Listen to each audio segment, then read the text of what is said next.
Man, let me tell y'all something. I thought I had seen it all. I've hosted game shows, I've met powerful people, I've been high, I've been low. But nothing confounded me, humbled me, and straight up shook my foundation the way this right here did. Because I was just sitting there one day and somebody said, "Steve, have you ever looked at the scientific facts in the Qur'an?" I said, "The what and the what?" I ain't no scientist. But when I heard people saying the Qur'an had scientific facts written down, 1400 years ago, before satellites, before NASA, before the microscope, I said, hold on now, you gotta show me. And when I started looking into this thing, man, I felt like somebody just turned the lights on in a room I didn't even know I was standing in. I'm talking about the first thing I read was that the Qur'an said the universe is expanding. Now, if you don't grasp how huge that is, listen, the idea that everything in space is moving away from everything else, that didn't get proven until Edwin Hubble in the 1920s. That's barely 100 years ago. Before that, everybody thought space was still. But the Qur'an, a book from the 600s, said, "And the heaven we constructed with strength, and indeed we are expanding it."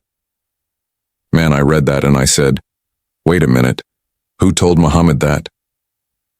NASA didn't even exist for another 13 centuries. You mean a man in the desert with no technology, he just guessed that the universe was expanding?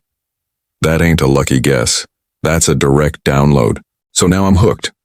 I'm thinking maybe that was one coincidence, but then I found out the Qur'an talked about mountains, not just as tall rocks, but as stabilizers for the earth. Now, when I see a mountain, I see a photo op. I ain't thinking about science. But geologists today confirm that mountains have deep anchor-like roots, like pegs, that help stabilize the Earth's crust from shifting. The Qur'an said that 1400 years ago. How do you know that when you've never drilled into a mountain? Folks were still using wooden tools. Ain't nobody conducting geological surveys, but that book said it anyway. Then I came across the embryology stuff. I said, now wait just a minute. Because the Qur'an describes the baby forming inside the womb in specific stages, like a clot, then bones, then flesh covering the bones. That detailed order wasn't known until the 20th century when we got powerful microscopes and ultrasound. Modern doctors say, that's the correct order. But this was written at a time when all they knew was the woman's stomach gets big and a baby comes out. No scans, no 3D imaging. And yet, the book gives the complete blueprint. I'm sitting there thinking, okay, Steve, now you got two choices. Either the world's smartest scientists were all late to the party, or this book came from a source who already knew everything. The one that really shocked me, though, was the thing about the two seas. The Qur'an says there are two bodies of water that meet, but there's a barrier between them. They don't mix. I laughed. I said, water is water, it mixes. Then I learned from modern oceanography that where salt water and fresh water meet, in estuaries and certain gulfs, there's a dividing layer called a halocline. They touch, but they stay separate due to different density and salinity. And the Qur'an said, He released the two seas meeting side by side. Between them is a barrier. They do not transgress. Man, I had to stand up. How does a man in the desert know what's happening underwater where no human went until submarines were invented? That ain't guessing. That's a direct transmission of knowledge. So now I'm just looking around like, hold up. Am I the only one just now learning this? I've been on TV for years. I've talked to every kind of person. Ain't nobody ever told me the Qur'an had this kind of evidence in it. I'm thinking, why is this not being taught in schools? And that's when I realized something. People don't ignore Islam because they know it. They ignore it because they don't know it. They judge it from headlines or what somebody else told them, not from what the book actually says. The deeper I go, the more it keeps hitting me. I find out that the Qur'an talks about the layers of the atmosphere. 7 layers. Modern science confirms Earth's atmosphere is made up of multiple layers, troposphere, stratosphere, etc. The Qur'an said, He who created the 7 heavens, one above another. The Arabic word means layers, like levels. 1,400 years before aerodynamics, before planes, before anyone knew what cruising altitude meant, the book detailed atmospheric levels. Then I learned something that just made me stop everything. The Qur'an says that the sun has its own orbit. I said, wait a minute, that's gotta be wrong. We were taught the sun is still. Then I looked it up. The sun, too, is moving. The entire solar system is traveling around the center of the Milky Way at enormous speed. It's orbiting the galaxy. The Qur'an said, and the sun runs on its fixed course. How does a book from a time when people thought the earth was flat know not only that the sun moves, but that it has a fixed course? Tell me who whispered that into the ear of a shepherd in the desert. And y'all, the more I read this thing, the more I realized this AI and a book that was made to impress some tribe 1400 years ago. This is a book that keeps impressing people today because you can test it now. We got the science. We got the cameras. And every time we discover something new, the Quran is sitting there like, yeah, already said that. But let me tell you what really messed me up. I'm thinking this book must have been written by a genius scientist. Then I find out that the Prophet Muhammad, the man who delivered this book, didn't even read or write. He wasn't schooled. He didn't have libraries. He lived in the desert, a place with no telescopes, no microscopes, no universities.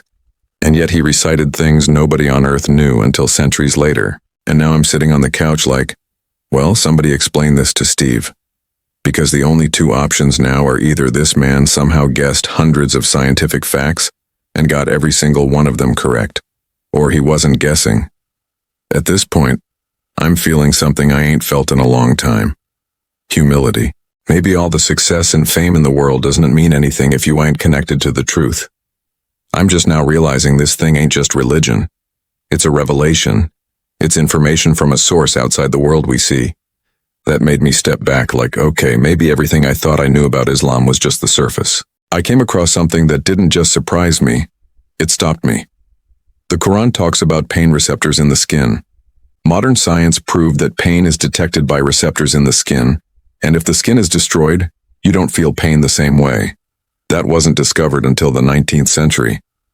But the Quran said, those who reject our signs, we will burn them with fire. Every time their skin is roasted through, we will replace it with new skin so they may feel the punishment. That ain't poetic language. That's biological accuracy. You're telling me a man in the desert, 1400 years ago, somehow knew that pain is detected in the skin? And you expect me to believe he just figured that out? I found out the Quran talks about the barrier in the deep sea where light disappears, saying the depths of the ocean are like layers of darkness, and if a man stretches his hand, he can hardly see it.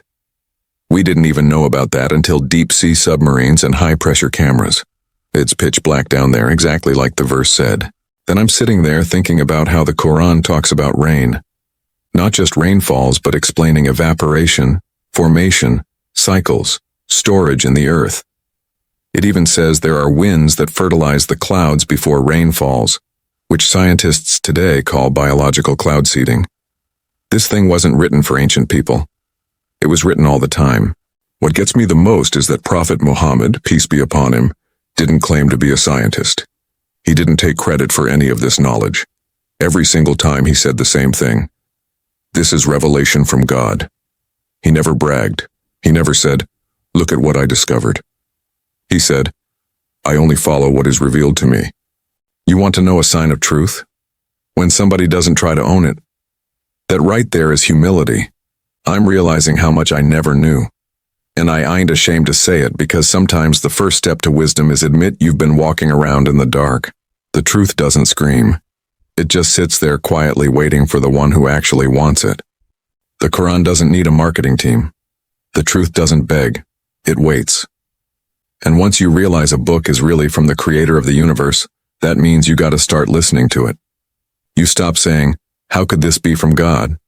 And you start saying, how could it not be? This ain't just spiritual, this is mathematical, this is cosmic, this is on a whole another level. Revelation and science ain't fighting each other. They're shaking hands. That's the kind of impression where you start questioning what you thought you knew. The kind that makes you read slower, think deeper, and walk differently.